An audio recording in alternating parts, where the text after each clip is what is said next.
Hello students, welcome to RG Mathematics. Dear students, we have launched a detailed course of mathematics for grade 12. Don't worry, we will complete your entire course, so be with RG Mathematics if you want to get rid of your maths fear. So let's start your first chapter, that is relations and functions. We will discuss some basic definitions before moving to the numerical portion of this chapter. So students, सबसे पहले हम first definition पर चलते हैं जो कि है relation. क्या होते हैं रिलेशन? आपने अपनी डेली लाइफ में हम रिलेशंस के बारे में सुनते हैं, हमें पता है कि रिलेशन क्या होता है. रिलेशन मीन्स रिश्ता, हिंदी वर्ड है उसका रिश्ता, किसी का किसी के साथ कोई रिश्ता. जैसे अगर मैं बोलूँ कि like Jacob is a father of Mohan, तो जैकब क्या है? मोहन के फादर हैं. तो इन दोनों में रिलेशन क्या हुआ?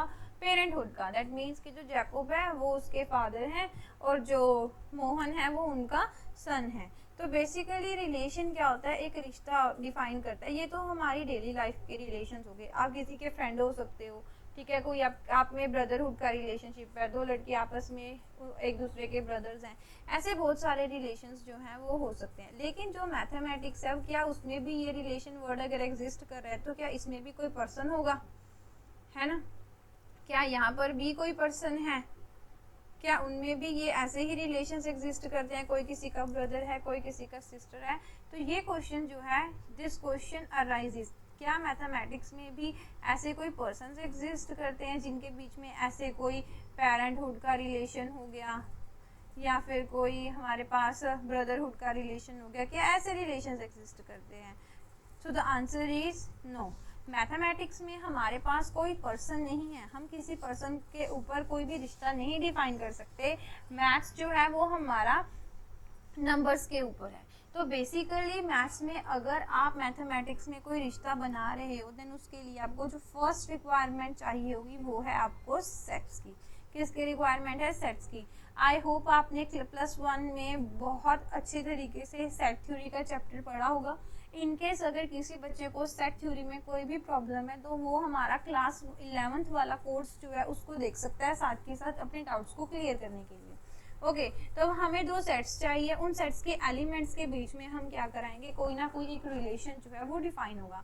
जैसे अब इस एग्जाम्पल में देखो, सपोज करो मैं -1 को 1 के ऊपर ही मैप कर दूं. यहाँ पर मैं दो सेट्स लेके चल रही हूँ. एक सेट ए है मेरे पास और दूसरा बी है. मैंने -1 को भी 1 के ऊपर मैप किया है और इस 1 को भी 1 के ऊपर मैप किया है. दैट मीन्स ये जो इधर ए सेट के एलिमेंट्स -1 और 1, इन दोनों का रिश्ता किसके साथ है? 1 के साथ. 7 को मैंने मैप करके दिया 49 के साथ और 5 को मैंने मैप कर दिया 25 के साथ. अब आप मुझे बताओ इन दोनों में आपको कौन सा रिश्ता दिख रहा है? -1 1 के इक्वल तो कभी हो नहीं सकता, लेकिन अगर मैं -1 की स्क्वायर कर दूं फिर वो 1 के इक्वल आ जाएगा. 1 की भी स्क्वायर कर दूं फिर भी वो 1 के इक्वल आ जाएगा. 7 भी 49 के इक्वल तो नहीं होता, लेकिन 7 की स्क्वायर जो है वो 49 होती है. सिमिलरली 5 की जो स्क्वायर है वो भी कितनी होती है? 25. तो मीन्स के इस ए सेट के और बी सेट के एलिमेंट्स में जो ये रिश्ता है, जो ये रिलेशन है, ये कैसा रिलेशन है? इनके बीच में जो रिलेशन है वो है स्क्वायर ऑफ का. किसका है? स्क्वायर ऑफ का. मीन्स ए एलिमेंट्स की स्क्वायर जो है वो बी सेट में पड़ी है. ए के सभी एलिमेंट्स की स्क्वायर जो कहाँ पर पड़ी है? बी सेट में पड़ी है. तो ए के एलिमेंट्स और बी के एलिमेंट्स में एक जो है रिश्ता है ना? रिश्ता है ना कि इसकी स्क्वायर करोगे, ए के किसी एलिमेंट की स्क्वायर करोगे तो बी सेट में आंसर मिलेगा. तो इन दोनों में जो रिलेशन हुआ वो क्या हुआ? स्क्वायर ऑफ का. ओके, इसीलिए how interesting is the mathematics. देखो कि इसमें हमें रिश्ते के लिए किसी पर्सन की ज़रूरत नहीं है. जैसे देखो डेली लाइफ में क्या होता है, अब आपकी किसी के साथ फ्रेंडशिप है, ठीक है, अगर आपको वो अगला बुला रहा है तो आप अच्छे से बात करोगे, नहीं बुला रहा है तो फ्रेंडशिप टूट भी जाती है. लेकिन मैथमेटिक्स में ऐसा नहीं होता. इसमें कोई इमोशंस नहीं है, कुछ फीलिंग्स नहीं है, सिर्फ और सिर्फ लॉजिक है. अगर -1 की स्क्वायर 1 है तो वो 1 ही है, वो चेंज नहीं हो सकती. तो ए का रिलेशन, -1 का रिलेशन ए सेट से बी सेट में 1 ही आएगा आंसर. तो रिलेशन स्क्वायर ऑफ ही रहेगा फॉर द यूनिक. ओके, तो -1 का स्क्वायर 1 ही रहेगा, उसमें कोई चेंज नहीं आना. तो आप ये कह सकते हो कि मैथ्स के रिलेशंस जो है वो काफ़ी ज़्यादा स्ट्रॉन्ग है क्योंकि उन्हें इजीली नहीं तोड़ा जा सकता, वो एक लॉजिक के ऊपर डिफाइन होते हैं. नेक्स्ट है, हम इस चैप्टर को पढ़ क्यों रहे हैं? What is the need to study this chapter? हमें इस चैप्टर की ज़रूरत क्यों है? देखो अभी आप +2 में हो, जैसे ही आप हायर एजुकेशन में जाओगे, फिर मास्टर्स करोगे, तब आप देखोगे आपके पास बहुत सारी ब्रांचेस है मैथमेटिक्स की। जैसे मैं बता दूं, ग्रुप थ्योरी पढ़ोगे आप, ठीक है। फिर उसके बाद रिंग थ्योरी है, ग्रुप थ्योरी है, रिंग थ्योरी है, आपके पास वेक्टर स्पेस है। ऐसे बहुत सारी डायमेंशंस हैं जिनको स्टडी करने के लिए आपको रिलेशंस एंड फंक्शंस का आना चाहिए। स्पेशली फंक्शंस का बहुत ज़रूरी है आपको आना, क्योंकि फंक्शंस के बिना आप इन सभी को नहीं पढ़ सकते, ठीक है। तो इस चैप्टर में आपके पास जो इस चैप्टर में 3 पोर्शंस हैं, आपके इस चैप्टर में क्या क्या इंक्लूडेड है। आपके इस चैप्टर में सबसे पहले रिलेशंस हैं, फिर उसके बाद में हम फंक्शंस पढ़ेंगे, फिर उसके बाद में हम पढ़ेंगे बाइनरी ऑपरेशंस। तो आज की वीडियो में सिर्फ हम रिलेशंस पोर्शन को ही कवर करेंगे, ठीक है। आज की में हम इसको ही करेंगे, ये हम नेक्स्ट वीडियोस में करेंगे। तो अभी तक मैंने आपको सिर्फ इतना बताया कि रिलेशन होता क्या है, रिश्ता होता है। मैथमेटिक्स में भी अगर आप कोई 2 सेट ले रहे हो, एक सेट के एलिमेंट का दूसरे सेट के एलिमेंट के साथ कोई ना कोई रिलेशन होगा। वो रिलेशन कुछ भी हो सकता है, वो स्क्वायर ऑफ का हो सकता है, ठीक है, वो मल्टीपल का हो सकता है, कुछ भी हो सकता है। अब हम इसको एक अनदर एग्जांपल के साथ पढ़ेंगे। देखो जैसे सपोज करो, अब हम देखेंगे कि हम रिलेशंस को मैथ्स में डिफाइन कैसे या लिखेंगे कैसे।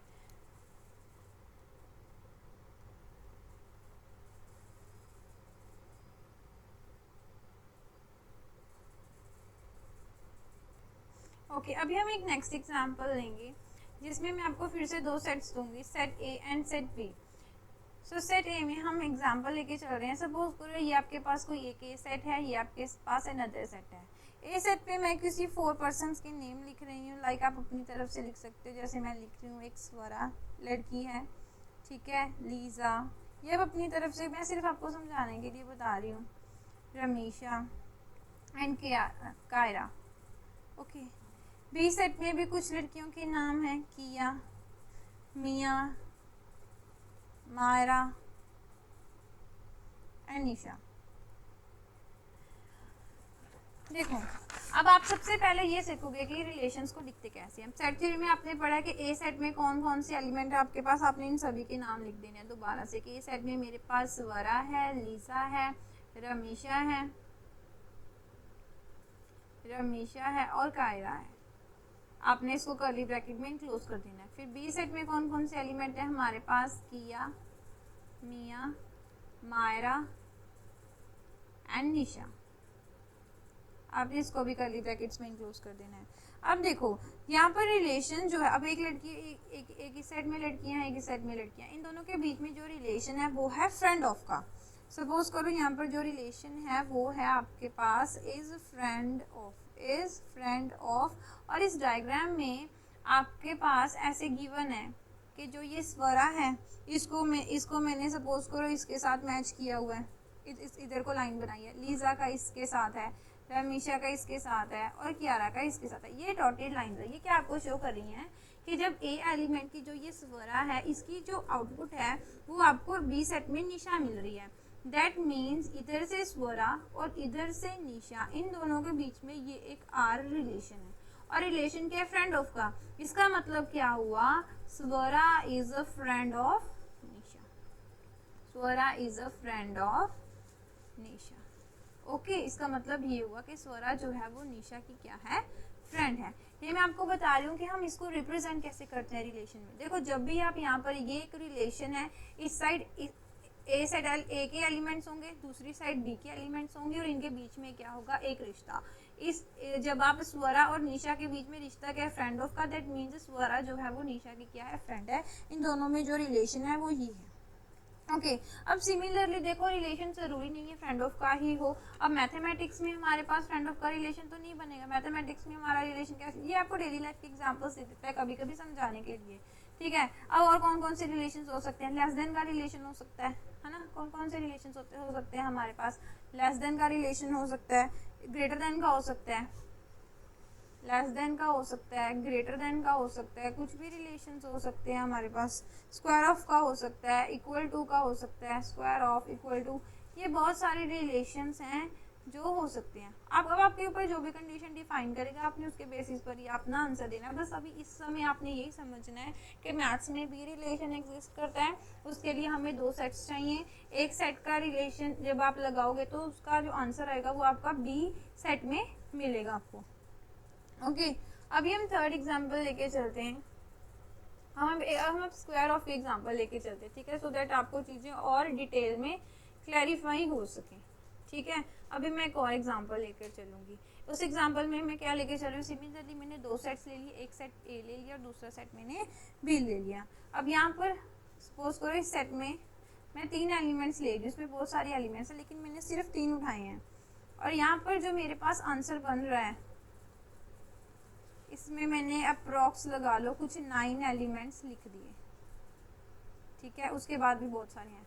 अब जो रिलेशन बना हुआ है, रिलेशन क्या है, स्क्वायर ऑफ का। देखो रिलेशन क्या है, स्क्वायर ऑफ का। ए सेट में कौन कौन से एलिमेंट है, 1 2 3 एंड सो ऑन, बहुत सारे एलिमेंट्स हैं। बी सेट में है हमारे पास 1 2 3 4 5 6 7 8 9 and up to so on. अब जो रिलेशन लगा रहे हो आप लगा रहे हो स्क्वायर ऑफ का। कौन सा लगा रहे हो, स्क्वायर ऑफ का। ए द स्क्वायर ऑफ। अब ए में कौन सा 1 की स्क्वायर कितनी होगी, 1 की स्क्वायर कितनी होगी, 1। That means this 1 is linked to 1। Means A set के इस एलिमेंट 1 का जो रिलेशन है वो बी सेट के कौन से एलिमेंट के साथ है, 1 के साथ है। क्यों, क्योंकि रिलेशन क्या था, square of. Square of means आप 1 की स्क्वायर करोगे जो आंसर आएगा वो बी में जहां पर भी है वो इसका उस 1 का उसके साथ रिलेशन है। अब 2 की स्क्वायर क्या होगी, 4। दैट मीन्स ये जो 2 है इसका रिलेशन किसके साथ है, 4 के साथ है। अब इस 2 और 3 ये दो ऐसे एलिमेंट्स हैं इस बी सेट के जिनके लिए इधर ए सेट में कोई भी इनपुट नहीं है। ए में कोई भी ऐसे एलिमेंट्स नहीं है जिनकी हम स्क्वायर करें और हमारे पास 2 आ जाए, या जिनकी हम स्क्वायर करें वो हमारे पास 3 आ जाए। तो वो एलिमेंट्स ऐसे ही पड़े रह जाएंगे, उनके लिए कोई मैपिंग एग्जिस्ट ही नहीं करती, उनके लिए कोई प्री इमेज एग्जिस्ट नहीं। ये मैं फंक्शंस में पढ़ाऊंगी, ठीक है, डिटेल में। अभी थर्ड एलिमेंट उठा लो। 3 की स्क्वायर कितनी है, 9। दैट मीन्स ये जो 3 है ये मैप किसके साथ हो रहा है, 9 के साथ। अब ये 5 6 7 8 ये 2 3 ये ऐसे ही पड़े हैं, रिमेन लेफ्ट, ये ऐसे ही पड़े हैं। इनके साथ इधर ए के सेट में से कोई भी एलिमेंट ऐसा नहीं है जो इनके साथ रिश्ता बना सके। इनके साथ ए सेट का कोई भी एलिमेंट रिश्ता नहीं बनाता, इनका रिश्ता ही नहीं बनता उनके साथ, ये ऐसे लेफ्ट में ही पड़े रह जाते हैं। ठीक है, क्लियर।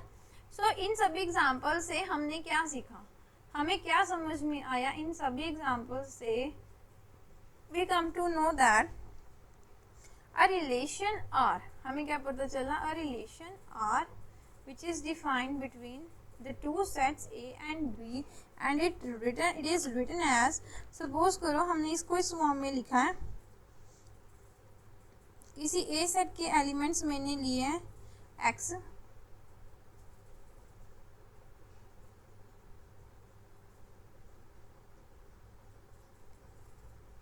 रिलेशन सेट में आपके पास बन रहा है ऐसे x, y।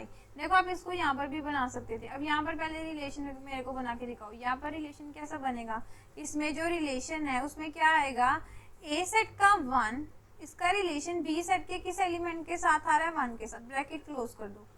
फिर सेकंड एलिमेंट उठा लो 2 का रिलेशन किसके साथ बन रहा है, 4 के साथ, फिर ब्रैकेट क्लोज कर दो। 3 का रिलेशन किसके साथ बन रहा है, 9 के साथ, फिर ब्रैकेट क्लोज कर दो। तो ये हमारा आर रिलेशन सेट है जो क्या बता रहा है कि इसमें देखो जो ये 1 है ये ए को बिलोंग कर रहा है और ये वाला 1 बी को बिलोंग कर रहा है। इसमें ये जो फर्स्ट एलिमेंट, देखो फर्स्ट एलिमेंट जो होगा वो आपके पहले वाले सेट से ही आएगा और जो 4 है वो आपका दूसरे सेट से ही आएगा। तो 3 ए में जा रहा है और 9 बी में जा रहा है। तो रिलेशन सेट को हम ऐसे लिखते हैं। तो अगर मैं आपको जनरल फॉर्म में बताऊं कि सपोज करो रिलेशन में ऐसे एक्स वाई एलिमेंट्स हैं, इसका मतलब क्या हो रहा है कि जो x है वो आपका a सेट से आ रहा है और जो y है वो आपका किसी b सेट से आ रहा है। ऐसे हम रिलेशन सेट जो है आपका R उसको हम क्या कर देते हैं, डिफाइन कर देते हैं। ओके, अब यहाँ से जो 3 बेसिक डेफिनेशंस अराइज होती हैं वो कौन कौन सी होती हैं। फर्स्ट होती है आपके पास डोमेन, सेकंड होती है हमारे पास रेंज, एंड थर्ड होती है हमारे पास कोडोमेन। ओके, डोमेन, कोडोमेन और रेंज, इन सभी में क्या फ़र्क होता है अभी मैं आपको सभी क्लियर करवाऊंगी, सब कुछ क्लियर करवाऊंगी। देखो, डोमेन का मतलब होता है जिनसे हमें इनपुट मिलती है, जो हमारे इनपुट सोर्सेज होते हैं। रेंज का मतलब होता है जो आउटपुट निकल कर आती है उस इनपुट से। जैसे देखो, अब आपने यहाँ पर एक रिलेशन सेट बनाया था ये, अब इसमें मैं इनपुट कौन सी दे रही थी, जो आपका ए सेट होता है ये वाला, ये हमेशा ही आपके लिए क्या है, इनपुट सोर्स है। क्योंकि अगर 1 ना होगा तो रिलेशन लगाओगे किस पर, है ना। ये जो आपका सेट होता है ये हमेशा आपको इनपुट देता है, विच इज योर डोमेन। आप ऐसे भी याद कर सकते हो कि जो रिलेशन सेट है उसमें जो ये फर्स्ट एलिमेंट्स होते हैं, फर्स्ट सेट के जो ये एलिमेंट्स होते हैं, देखो ये ना, ये 1 2 3 किस में से आ रहा है, ये ए में से ही तो आ रहा है, ये सभी आपके होते हैं domain. Domain means simply the set ए। जो ऐसे भी याद कर सकते हो, जो लेफ्ट हैंड साइड में होता है रिलेशन सेट में, या जो फर्स्ट एलिमेंट्स होते हैं वो सभी हमारे क्या होते हैं, डोमेन। मतलब ये हमारी इनपुट है, ये हम इसके ऊपर ही तो, हम इस इनपुट के ऊपर ही तो हम रिलेशन डिफाइन करते हैं, ये हमारी इनपुट है। नेक्स्ट डेफिनेशन थी हमारी रेंज। रेंज क्या है, आउटपुट। अब आउटपुट क्या आ रही है आपके पास, 1 के ऊपर जब रिलेशन लगाया तो आंसर क्या आया, जब 1 के ऊपर आपने रिलेशन लगाया तो आंसर क्या आया था, 1। तो आपकी आउटपुट कितनी आई है, 1। This is your output. 2 के ऊपर रिलेशन लगाया था तो आंसर कितना आया था, 4। This is your output. 3 के ऊपर रिलेशन लगाया था तो आंसर कितना आया था, 9। This is your output.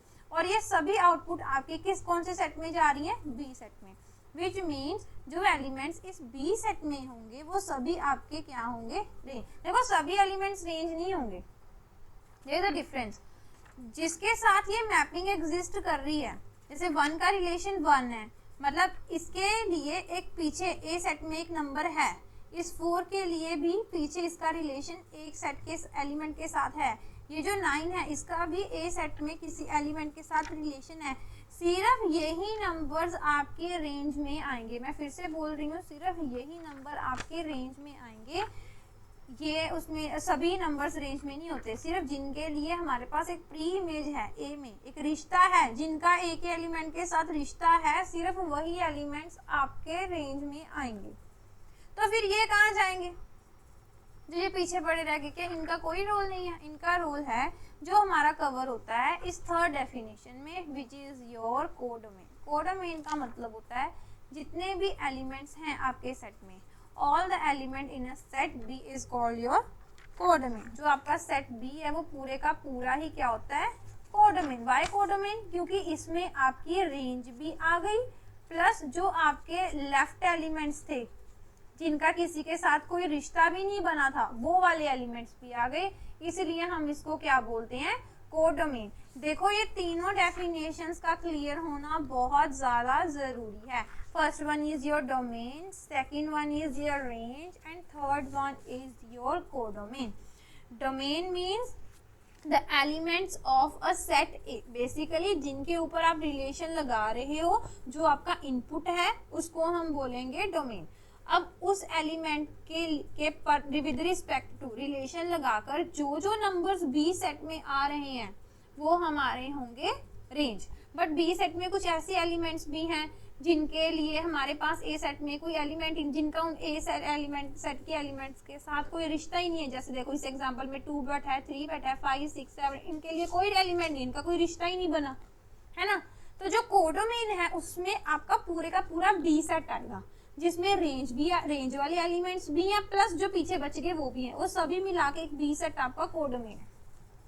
ठीक है, आई होप ये आपको अच्छे से क्लियर हो गया। अब मैं एक छोटी सी एग्जांपल ले रही हूँ ताकि आपको ये चीज़ें और क्लियर हो जाएं। फर्स्ट एग्जांपल जो हम लेकर चलेंगे इसमें देखो, the first example that I am taking here, it's example is, suppose करो आपको मैंने एक सेट दे दिया ए सेट है, उसमें एलिमेंट्स है 1 3 5 एंड 7। फिर मैंने एक अनदर एलिमेंट लिया बी जिसमें एलिमेंट्स हैं 2 4 6 एंड 8। अब इनके बीच में जो रिलेशन बनाना है हमने, सपोज करो मैंने बता दिया एक रिलेशन सेट है, रिलेशन सेट भी आपको गिवन ही है। इस एग्जांपल में 1 का 2 के साथ है, 3 का 4 के साथ है, ये उन्होंने ऐसे गिवन दिया, अभी मैंने इनका कोई रिलेशन बनाया नहीं, ये मुझे गिवन ही है एग्जांपल में। ये आपका रिलेशन सेट है। अब मेरे से पूछेगा कि इसमें रेंज बता दो, कोडोमेन बता दो, डोमेन बता दो, तो कैसे बताओगे? कौन कौन से होगा? डोमेन, मैम ने डोमेन क्या बताया था? जो फर्स्ट एलिमेंट्स होते हैं, ये वाला और ये वाला, जो फर्स्ट एलिमेंट्स होते हैं वो मैम ने बताया था डोमेन में जाएंगे तो 1, 3 और 5 डोमेन में जाएगा। रेंज क्या होगी? रेंज मैम ने बताया था जो पीछे वाले एलिमेंट्स होते हैं, सेकंड नंबर वाले, क्योंकि ये दूसरे सेट से आ रहे होते हैं, वो होगी 2, 4 एंड 6, रेंज भी होगी। अभी हमारे पास आ गया कोडोमेन। कोडोमेन में मैम ने बोला था पूरे का पूरा सेट बी, क्या बोला था मैम ने? पूरे का पूरा सेट बी, और सेट बी में कौन कौन से एलिमेंट्स है? 2, 4, 6, 8, 2, 4, 6, 8, वी आर डन। बस ये न्यूमेरिकल था, देखो कितना इजी है। अगर आपने बेसिक डेफिनेशन अच्छे से क्लियर कर ली तो कोई आपको न्यूमेरिकल गलत हो ही नहीं सकता, आपका कर ही नहीं सकते। अगर आपके एक बार ही कंसेप्ट क्लियर हो गया ना तो न्यूमेरिकल कहीं नहीं जाएगा, सभी न्यूमेरिकल्स अच्छे से आपके सॉल्व हो जाएंगे। Okay, so student, so now we are done for our today's lecture. बाकी का हम इसके नेक्स्ट वीडियो में डिस्कस करेंगे। So if you find my videos helpful for you, so do like, subscribe my channel and please press the bell icon just to get all the notifications. Okay, bye, thank you for watching.